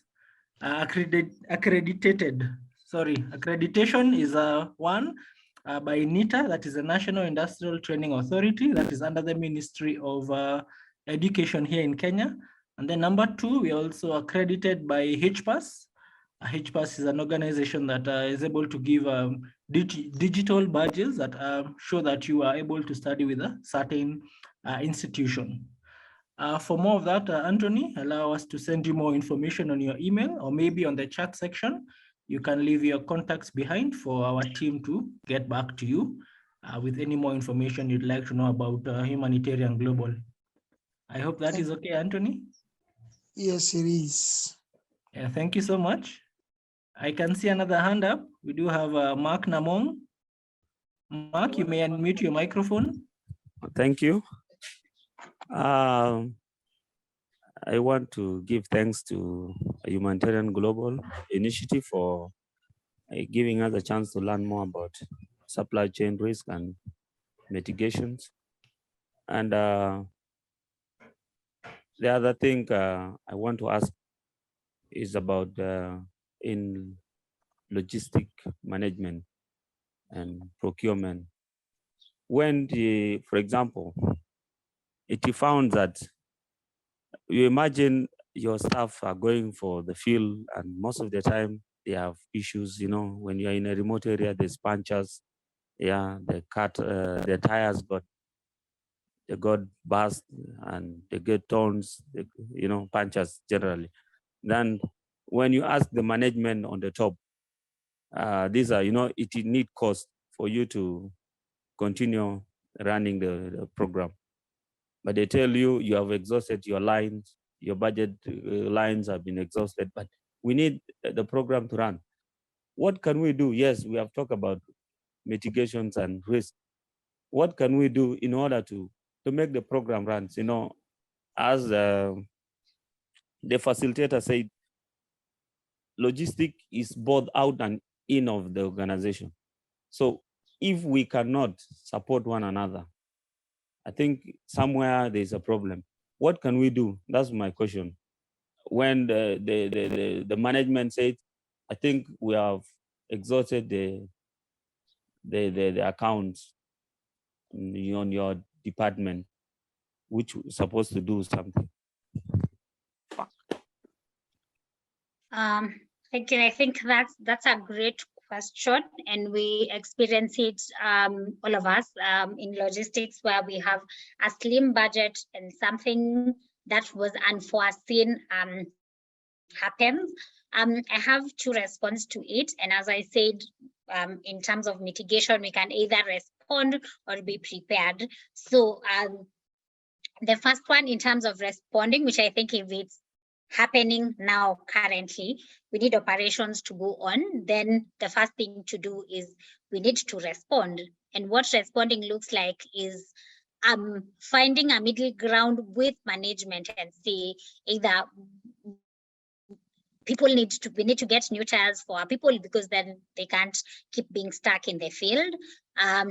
We are happy to get part of the budget from this part of the budget and then buy tires and then for operations to move on, and that's responding. So looking at how your organization looks like, finding a middle ground with management and then finding a solution for that exact problem. But as a manager or as the person leading that logistics, it is your responsibility to ensure that you're more prepared, because that one has already happened, and that is why as an organization, we're pushing more on you as an organization to have a risk register. Ensure that that risk, as it happens, then it moves into your risk register and say, this has happened, it's a risk where people get into the field and their cars get torn out, like unforeseen challenges, for example, unforeseen challenges for working in the field. And then you put a budget for that. What would mean would need new tires, or we would need new tires, would need all these things. And then there's a budget for that. We need to allocate unforeseen challenges in the budget. So that is moving more towards a preparedness, and that's a solution that we are also offering here at Humanitarian Global, that we are able to offer consultancy services that we can come to your organization and help in building up a risk register, where we tell you, you work for this organization, you understand it, give us all the risks, we build up a risk register. If we need to put a budget for that, we'll put a budget for that for you, because we are here to support you to have tools. I hope I've answered your question. The first one is, first look for ways how you can respond, find a middle ground with management to find where you get the money for operations to go on. But long term, make sure that you are more prepared, and more prepared is as the logistics head, ensure that that goes into the budget in future. When you're doing the budget for next year, you already have a budget for unforeseen challenges in your organization. I hope that answers your question. We seem to have lost him. Should try and get back to him just to make sure that we were able to answer the question correctly. We are still giving our participants an opportunity to ask your questions or give feedback or any comment. To do that, you can simply raise your hand, and I will give you an opportunity to unmute your microphone and ask a question or give a comment. And also just to notify our participants that we are giving a 10% discount for this coming month of October when you start on any of the courses. As you can see on the screen, we do have the certificate level, that is a beginner. That is 3 months long, and the course fee is $500. For the diploma, which is about 6 months long, here you are going to do about 4 units, then get to write a journal paper just to improve your writing skills, improve your knowledge and application. For the diploma, for 4 modules, that is 4 months. Then we do have a project, the journal paper as we write it. And then of course for the PGD, that is a postgraduate diploma, for the expert level, we duration is 12 months. And in the 12 months, 8 months for studying the 8 different modules that we do have. And the last 4 months are for the project, where you get to use the knowledge that you have learned to write a project and do a bit of investigation in an area of interest, then give us the results. And the course fee for the PGD is $1,500. For the diploma is $1,000. And we are giving a 10% discount for this coming month. And so, ladies and gentlemen, I still encourage you to raise your hands or post any questions that you have on the comments, on the Q&A section. Susan is here to answer all our questions. My team is still here also to answer any and all the questions that you have concerning today's session, or any question concerning Humanitarian Global. So maybe I can give you a minute. I can. Hello? Yes? Yeah, this is James again. Hello, James. Yes. Yes, in the first place, I would like to appreciate Susan for the nice presentation. And I've really learned a lot concerning this section. And thanks her for the effort that she put to prepare this nice presentation to benefit us. So I have one question that my friend has asked for an advice concerning a procurement. Are you with me? Yes, we can hear you, James. Yes. So my friend is working in the procurement department with one of the organizations, which is here based in Juba. Now, there was a scenario. They need one specific item that is a farming tool that is supposed to be procured to be used in the farm.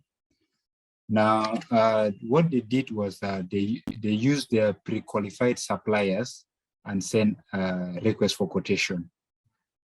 They have done that for like almost a month, and their pre-qualified suppliers, they are not sending what they want.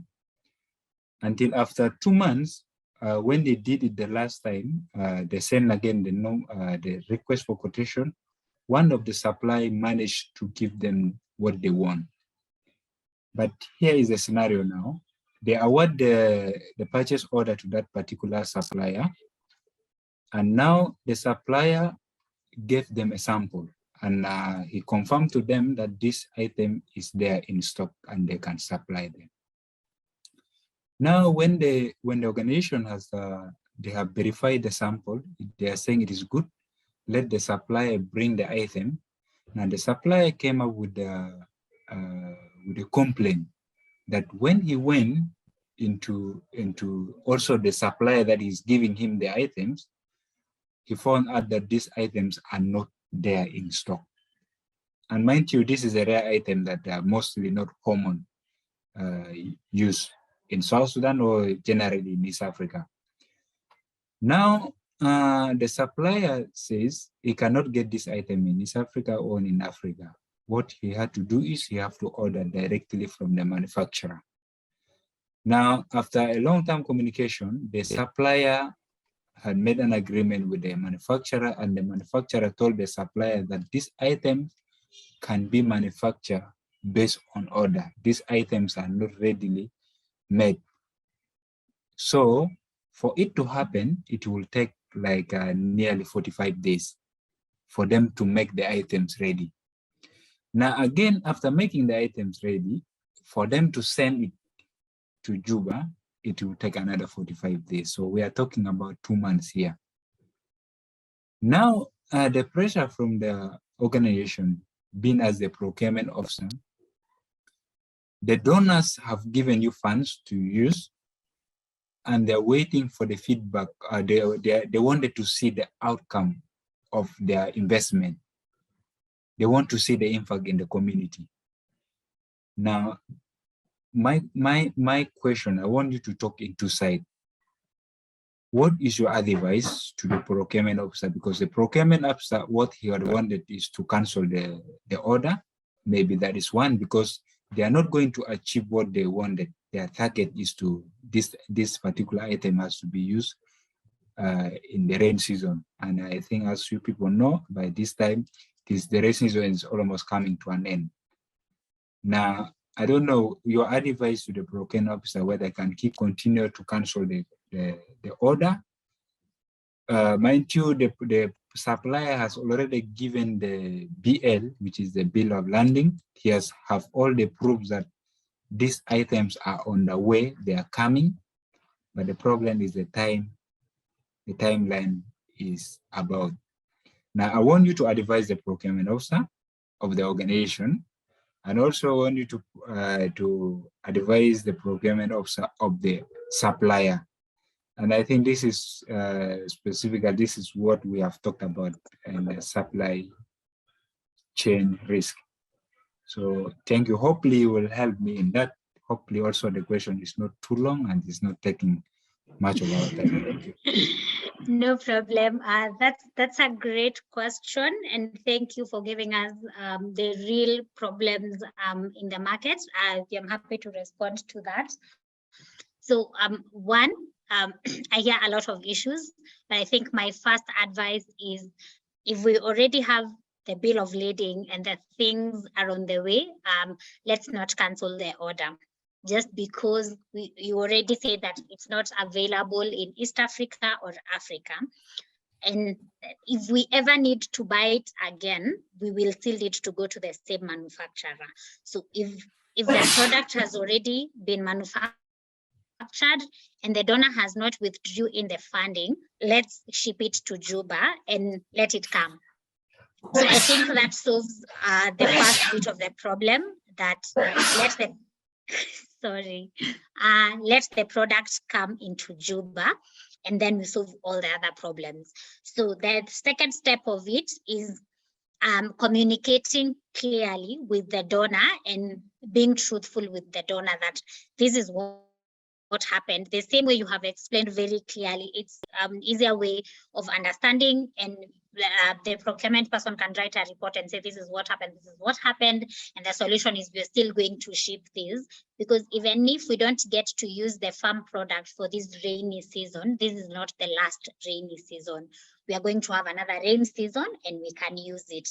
So that's the second bit. We ship it, we communicate to the donor and make them understand what the problem is, what the mitigation has been, and what the plan is.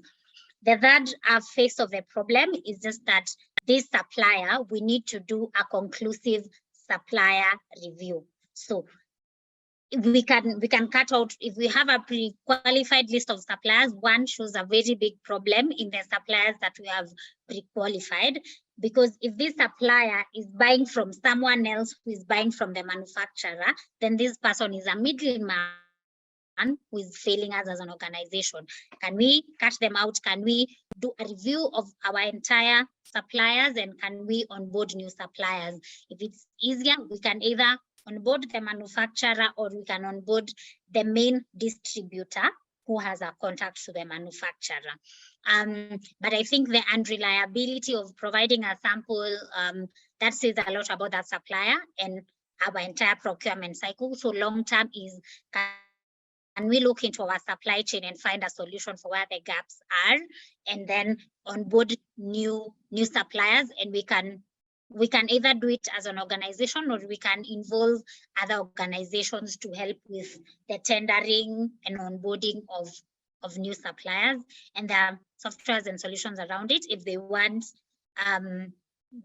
more feedback about how to streamline their processes, they can get in touch with Humanitarian Global, and then we can advise on how to go about that. But yes, let's first put the fire off by shipping the product and communicating to the donor, and then we streamline our processes. I hope that is helpful, and I wish you all the best with that project. James, I hope that was helpful. So much. You're welcome, James. Thank you so much. Okay, and due to time, kindly allow me to show you our forum. I don't think I have left out any other question or participant before I move on to the forum. If you still have a question, I'll give you a minute to raise your hand. Okay, as we wait for a participant, I can go ahead and show you our forum. So once you go to the Humanitarian Global website, that is www.humanitarianglobal.com, you will get this interface. And we do have what we call the HG community that we have here. So once you click on it, it will prompt you to register first, create an account and register.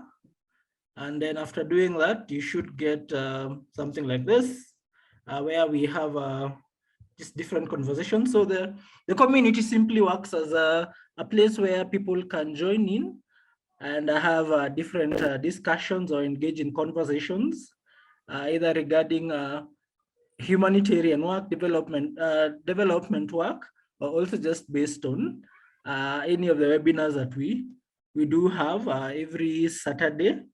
And I'll start by showing you some of the webinars that we have done for the month of September. Let me try and get it right.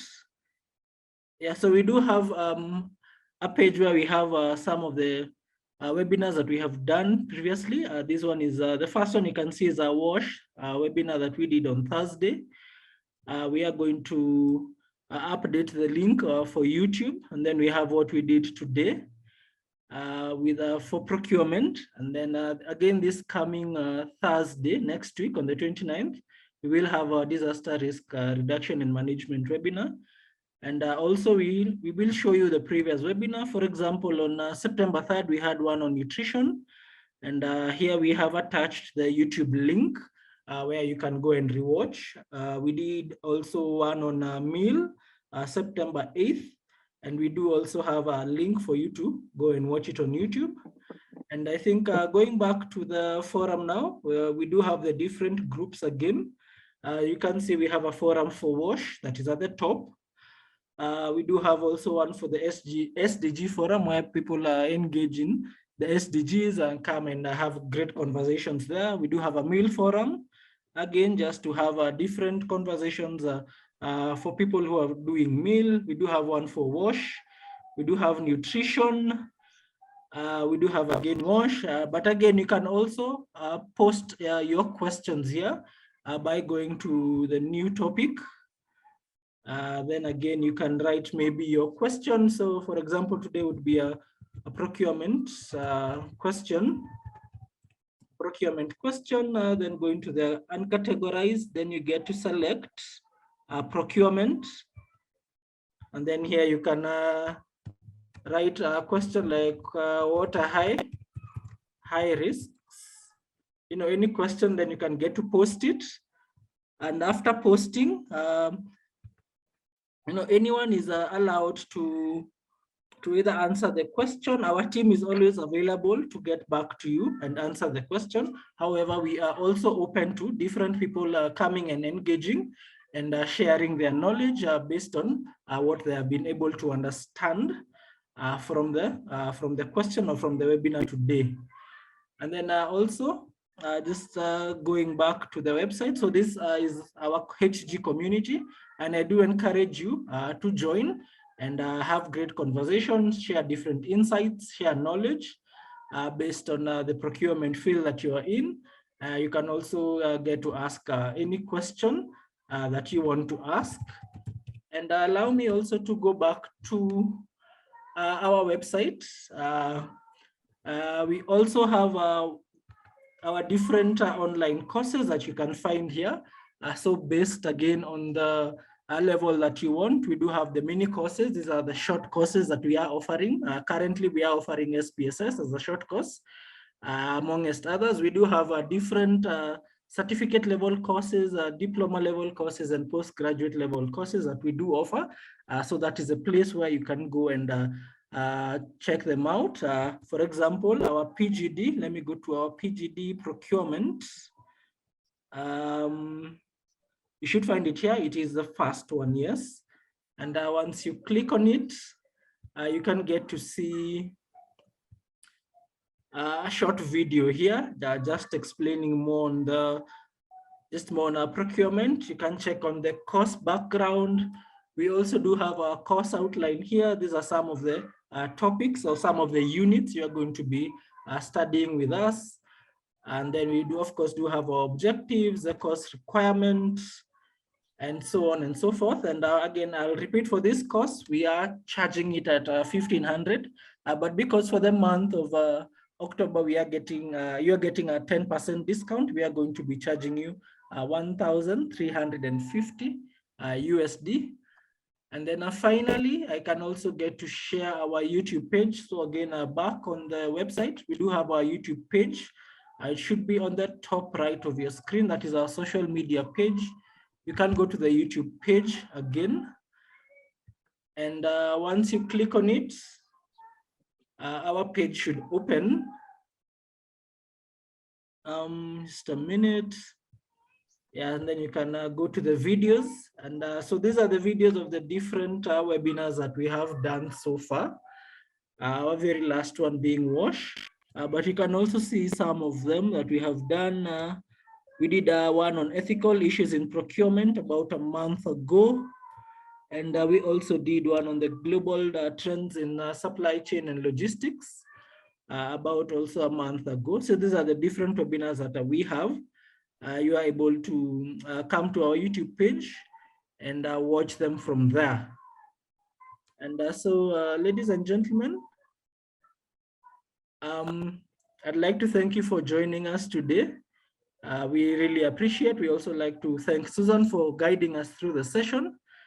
Thank you so much. We hope we get to communicate later during the week. We do have your contacts, and for the people who've left us their contacts, we will be getting back to you.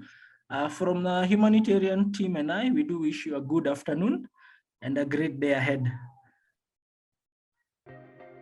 Procurement and supply chain management processes play an important role in any given organization by helping in maximization of profits.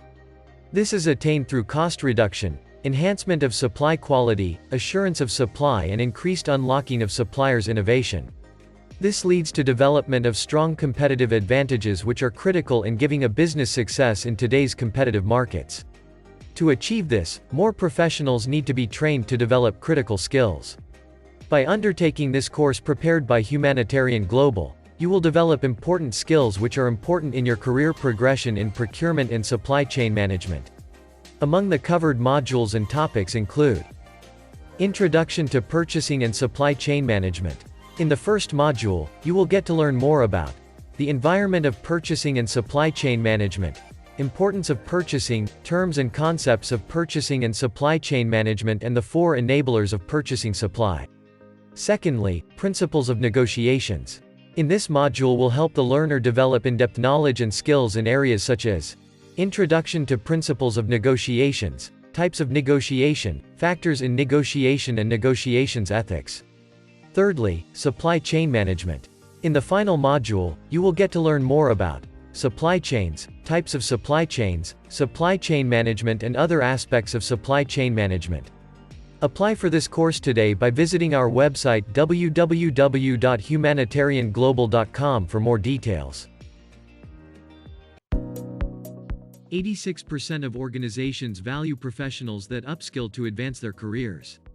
It's never too late. Enroll for a self-paced online course to begin upskilling in monitoring, evaluation, accountability and learning, water, sanitation and hygiene, disaster risk reduction and management, food security and nutrition in emergencies, procurement and supply chain management, human nutrition and dietetics, maternal and infant young child nutrition.